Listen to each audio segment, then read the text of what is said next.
Black consciousness versus Christ righteousness. So, Christians wanted to fight back against black consciousness using Christ righteousness. Well, the Heru interface says bring it on. Christ righteousness is a Roman invention, and since black people are not Romans, any black person promoting Christ is not only perpetuating a slave mentality, they're suffering from it too.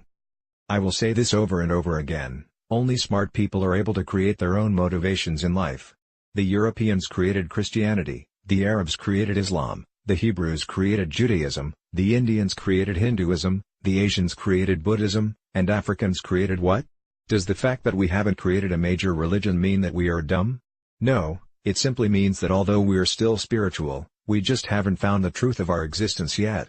In the meantime, black people have adopted the comforts, motivations and religious concepts of other races that are all based on false representations of the Great Spirit. In other words, our laziness to think for ourselves has rendered us dependent on the psychological crutches of other races.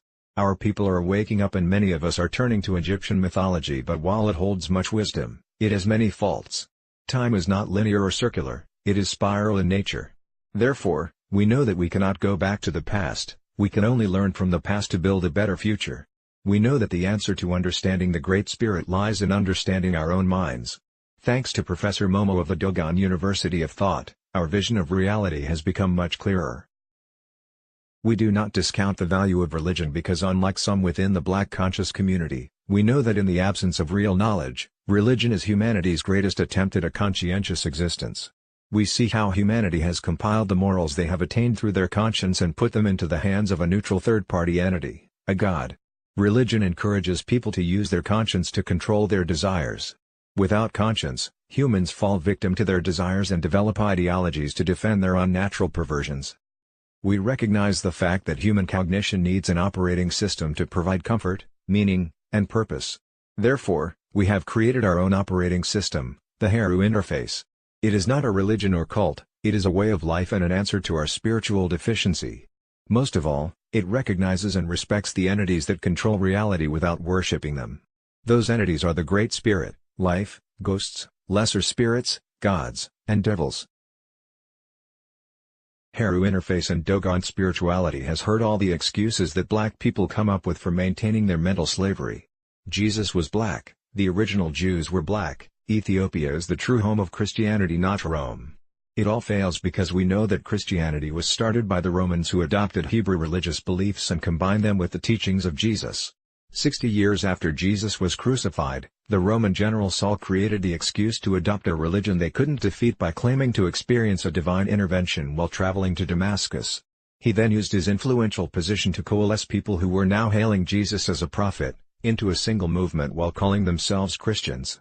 It wasn't until the First Council of Nicaea in 325 AD that Christian bishops, religious philosophers and royalty came to a consensus on the creation of the first Bible.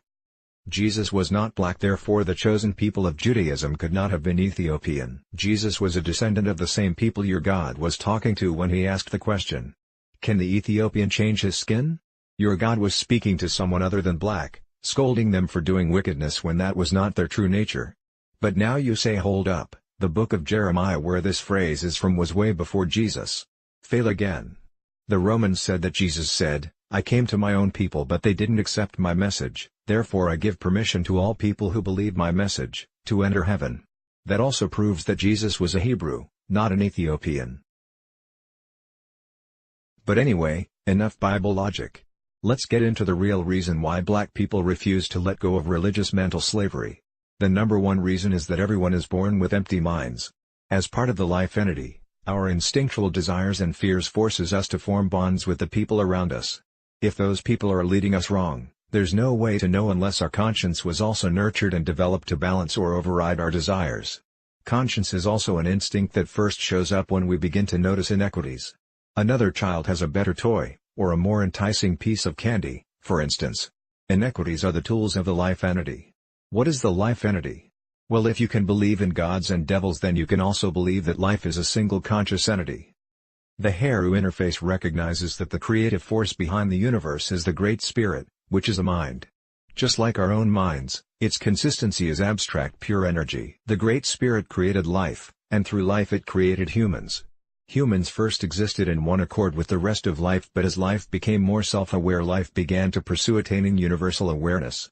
Life enhanced human desires so that humans wouldn't be contented, and it enhanced human fears to ensure its long-term survival. As life gained control of human emotions, our connection to the Great Spirit through our pineal glands became diminished. Our pineal glands calcified, also diminishing its ability to produce melatonin, our most important hormone. Melatonin repairs the human body at the cellular level as well as to energize and develop the power of the human conscience. Conscience is an energy field that acts on the mind to balance human desire. As our ancestors slowly lost their connection to the Great Spirit, they became fearful and desire-dependent. Then they created idols to worship the forces in nature, believing those forces could alleviate their fears and improve their lives if they pleased the idols with obedience and sacrifices. Eventually people learned to substitute their deities with invisible mystery gods, but the purpose is the same. Christ righteousness fails as a conscientious operating system every time because it is based on desire. The same desire that is ravaging secular society.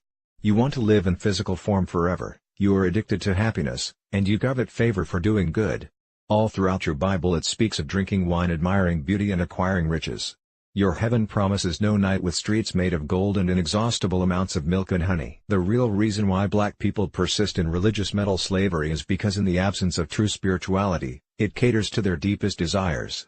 It traps regular people into having faith and maintaining hope in an illusion while religious leaders are engorging themselves with the riches of their churches. Christianity is great for carrying out the pursuits of life, but it fails to help black people excel in life because it is not our own creation.